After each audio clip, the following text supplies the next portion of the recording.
lost jobs or that couldn't get a job because of their face piercings or tattoos? The only thing that I know of was my ex's cousin. He wanted to go into the police force, and he had sleeves, and they told him he would have to get, like, all the ones up to his forearm removed. And so did he join the police force? No, he didn't end up doing it. And so that's nonsense, because of course tattoos have no relevance to whether you can enforce the law at all or whether the law is just or all, you know. So it's like police work should be about justice. It makes you seem more badass. Like, if I had a cop come at me with like tattoos and shit, I'd be like, I'm not gonna fuck. Well, or also you'd have more respect for the law, because there's one guy with tattoos that I met that was in the police force, and I don't know if he had them before he was in it or he got them afterwards, but he had them all the way down the sleeve, and he was a nice guy. I mean, he was one of those cops where I didn't loathe him, you know. It wasn't like I felt like he had to, you know, he had to take a chill pill. He had already taken a few. So yeah, it's got like, prescription. I don't know. It's a form of art. It's expression. It's who you It's like are. dyeing your hair. Exactly. Yeah. I haven't seen. Well, I was about to say I haven't seen my natural hair color since like freshman year, but that's untrue. I've been dyeing my hair since freshman year. Other than my roots, high school. I have not seen my natural hair color since like 10th grade. Seriously. So really, it's so much a part of yourself that it's been there since childhood. Exactly. I look weird without it now. All of my tattoos have meanings. And I don't like what their policy says. What the Starbucks policy says is that if you have piercings or tattoos or strong perfume, and I guess I'll give it to them on strong perfume, but then you're not as good as a person that is making a cup of coffee for us. And so you know, that might be true, because you might not have the money that a person making a cup of coffee might have. You know, you might be homeless because of that. You might be really screwed because of that. But are you actually not as good, you know, given the same opportunities? Just because you have tattoos and piercings doesn't mean you can't make a badass cup of coffee. It's tattoo phobia, yeah. It's like... And it's niggerization, because you get niggerized out of a job. And that removes you economically from the working class. It's just stupid. The last job I had, I worked at Kings Island, which is part of a major theme park company, and they won't hire anybody who has gauges, oddly colored hair, any kind of tattoo that's visible.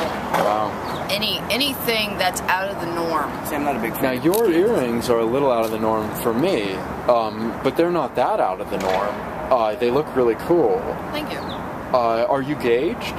Yes. Are you engaged? No. Oh damn. Oh, so funny. Was that funny? So then, what was that experience working there? Did a lot of people not get work there because of that?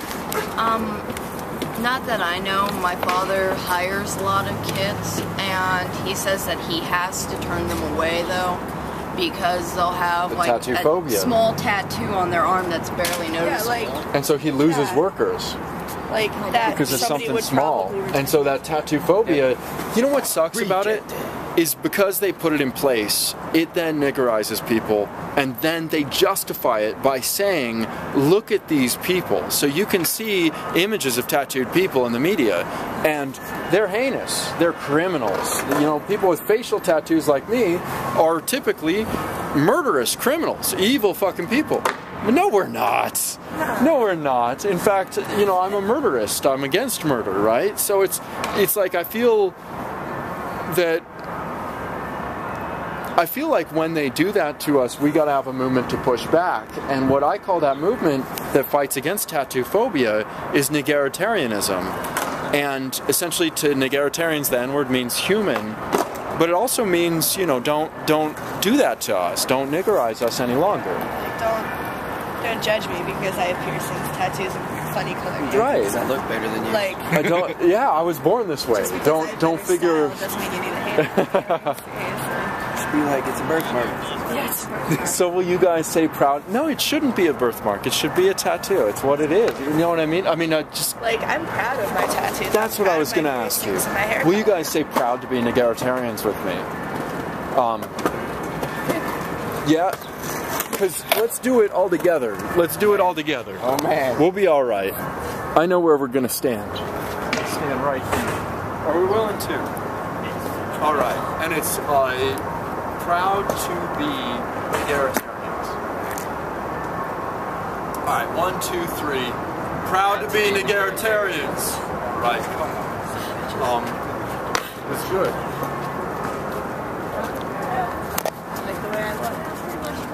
No, you shouldn't change, and so if they're going to put in that niggerization system in that way, then we can fight it pretty easily. Boycott Starbucks.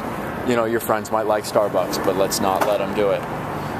You know what I mean? I like Starbucks, but I mean, now that I know that, it's just kind of like makes me wonder if, like, when I go in there, they're like, oh, look at that person. Like, oh, she has facial piercings. What's wrong with her? Like, oh my god, I have facial piercings. I'm sorry, it's not like I can. I guess we'll sell you coffee as long as we don't have to make it with you. Yeah, like, we don't want you working for us, but I mean, you can have this cup. It's not going to be the greatest quality, but here, nah. I want some good-ass coffee. If I'm going to Starbucks, I'm paying that money. I want some delicious coffee. I don't give a shit how I look. How do you feel about boycotting them? You're going to miss out on that delicious coffee. I haven't been there. Anyway. Yeah, I haven't been there in months. So I mean, I don't really have the money to go to Starbucks because it's so damn expensive. So it's not much of a loss. No, it's. But what if your friends are going there? Would you ever tell them? Hold on, I'm a tatty. Well, a lot of my friends have tattoos and stuff too. So I mean, they'd probably feel the same way. So they'd boycott them too. In this school without a tattoo. Exactly. It's kind of hard because you also need to have it understood that the drop in their sales is because they do that. And then you need it understood that when they remove that drop in the sales will disappear and we're willing to go back there. It's just stupid to judge people because of the way they look. Aren't they finding an issue as is? Because I had seen something about them not supporting the troops over in Iraq. Well, then that's a compatible issue with this one. They didn't support it because they didn't support the Iraq War? Yeah, like, I guess a bunch of the guys had written to Starbucks asking, hey, if we send you some money, can we get some coffee? They said no. And they said no. They don't support it. They don't support anything. Actually, what's troubling for me is that I don't support the war in Iraq. And so I don't know, I'm mixed. I'm like, what, this is something good Starbucks has done, and yet these bastards are tattoo-phobic. Well, I may not support the war, but I support the troops because they didn't choose to go over there. Right, and in fact, this is, you know, and they should be allowed to have coffee. Yeah. Damn it. They're dying for us. Give them fucking coffee. But the problem is, what Starbucks is saying, they're not dying for us. They're dying for Bush and Karl Rove and for Dick Cheney. That's what they're saying. And in a way, I hear that. I wish they would say that louder and better. Because it sounds like instead what people are hearing is we don't like these troops. Remember in the civil rights era, in the hippie days, they said, we love the troops, we hate the war. We love the troops, we hate the war. And that's real.